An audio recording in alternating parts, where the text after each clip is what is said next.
Welcome! If you've been playing Clair Obscure Expedition 33, you have probably noticed this flying enemy at some point during your playthrough. This is a Serpenhare. It is a boss that becomes available in Act 3 once you can fly on SKA. Most builds and guides that I have seen regarding this boss generally focus on a singular character, like Mael, being extremely powerful and being able to one-shot its 11 million HP. But if you happen to be under-leveled, or if you just simply want to do something different, the boss does have a gimmick that you can use in order to essentially make him kill himself. None of your stats really matter other than you're going to want a fast Lune with a couple different pictos and Typhoon. The pictos that you need, if you've been getting everything from Act 1 and 2, you probably have everything you need already. As soon as you get to Act 3, you can set this build up, go after this boss, take him down, and claim his rewards. What is the boss's gimmick? I'm going to show you a few rounds of the fight so you can see it for yourself, but the general gist is you want to get as much AP as possible amongst your party before the Serpenhare gets a turn. As long as you're getting 20 AP or more, that's going to cause the Serpenhare to trigger his gimmick counterattack. That is going to cause him to slowly kill himself. Lune is going to cast Typhoon here, get Mael and Monoko up to 9 each. Lune then only needs at least 2. She happens to have 4, so we're good there. Here comes the counterattack. It's like a ticking bomb, so 2 slow pulses, 2 mediums, and 4 fast ones. On that 4th fast pulse, you hear the sound effect for that, and that is when you want to hit your parry button. To slow it down on the next one, you can see exactly when the parry button is getting hit, but you gotta get it set up first. So again, every time Lune is up, you're casting Typhoon, even if you don't need to. Here we have more than 20, but just for simplicity's sake, anytime Lune turns up, you can cast Typhoon. And here he goes with the absorption again. So down to 1, 2, 1, 2, 1, 2, 3, 4. So right there is when you want to parry. If you can get this consistent, then you have this fight in the bag. You need to do this 9 times, and then on the 10th one, he will kill himself. Alright, so now that you know what the gimmick is, let's get into the build. So again, you're going to want Lune. You're going to want her to be pretty fast. You need her to be at least 1,879 speed. Anything lower, it is not going to work. The boss is going to eventually be able to go before you can generate the AP requirement to get his gimmick to proc. So you're going to definitely need some pictos that give good speed in order to make this work. So I've literally given her 3 of my highest 4.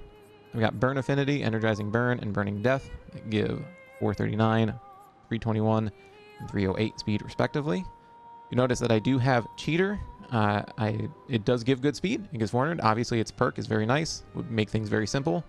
But since this also comes from a boss that most people are not going to take down until Act 3, I wanted to leave this off to show that you can do it without it. You're going to want, additionally, 90 Lumina points on her, and that is going to be to set up the AP generation factory that Typhoon's going to be, as well as to make sure that every turn she's going to have enough AP to be casting Typhoon. Your other 2 characters do not matter. You just need to have a handful of Lumina points on them.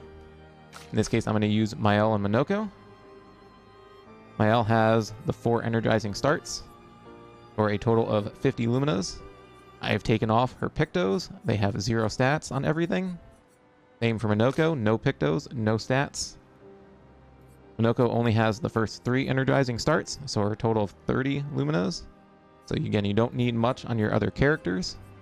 You just need to have some energizing starts on there, so that way, that very first turn that the boss gets, he's going to be triggering his gimmick attack. Alright, so back to Lune. What are the pictos that we need to equip here, or the Luminas, in order to make sure that Typhoon's making enough AP for everybody? So we're going to start with Energizing Heal. So every time the heal procs, that's going to be 2 AP for everyone.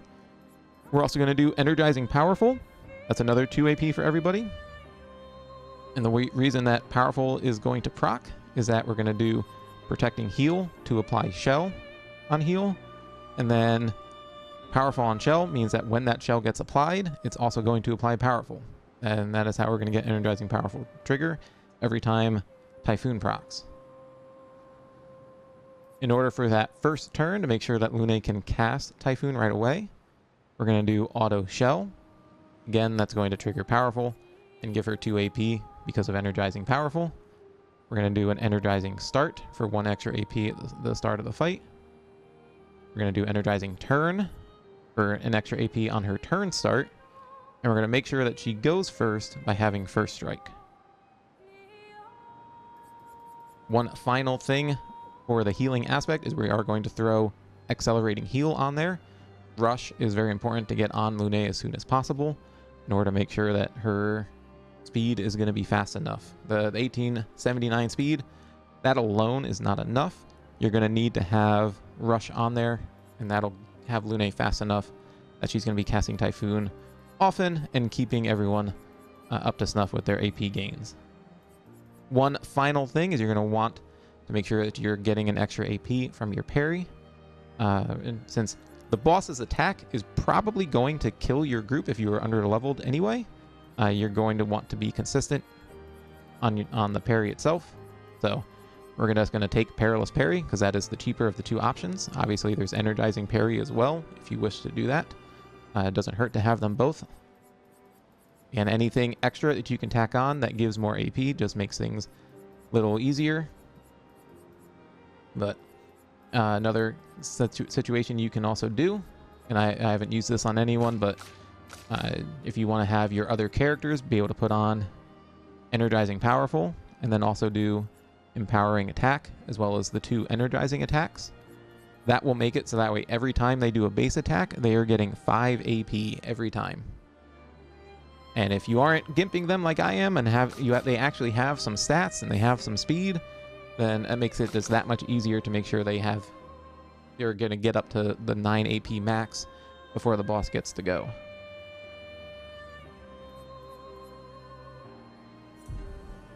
And that is everything for the build. So the way that the fight's going to work is when it's Lune's turn, you're casting Typhoon. When it's Minoko or Mael's turn, you're having them base attack. When the boss's turn comes up, you're making sure that you parry that gimmick move that he's going to do. And if you can do that 9 times, then that is a GG. You win.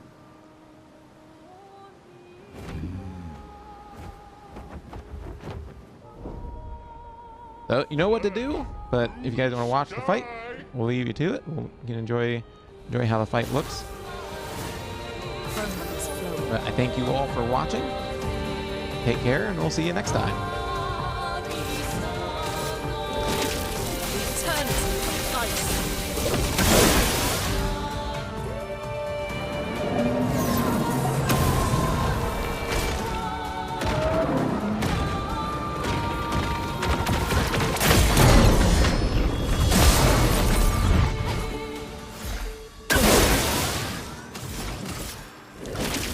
Eternity of ice.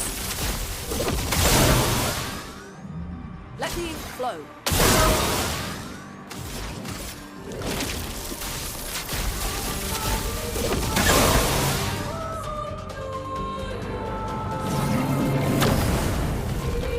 I'm ready.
turns into ice.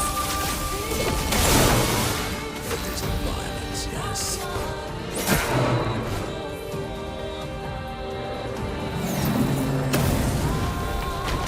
Your turn to shine.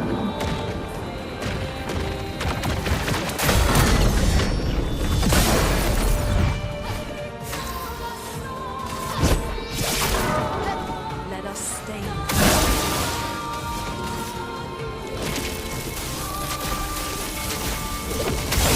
Better.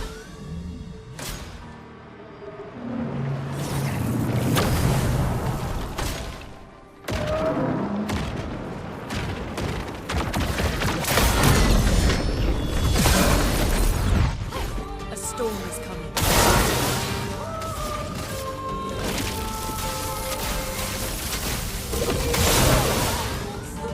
A storm is coming.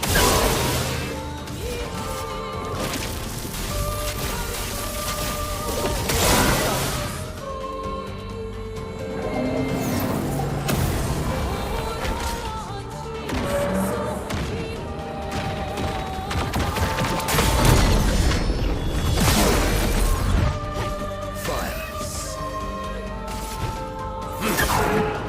Let us stay.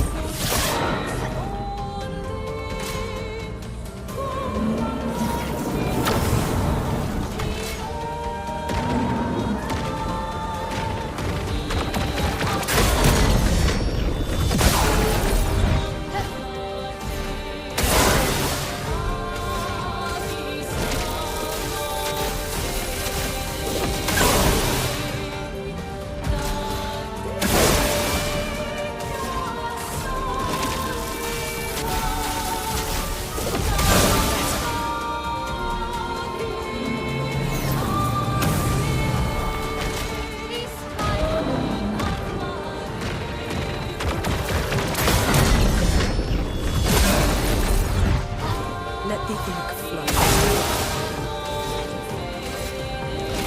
It turns into ice.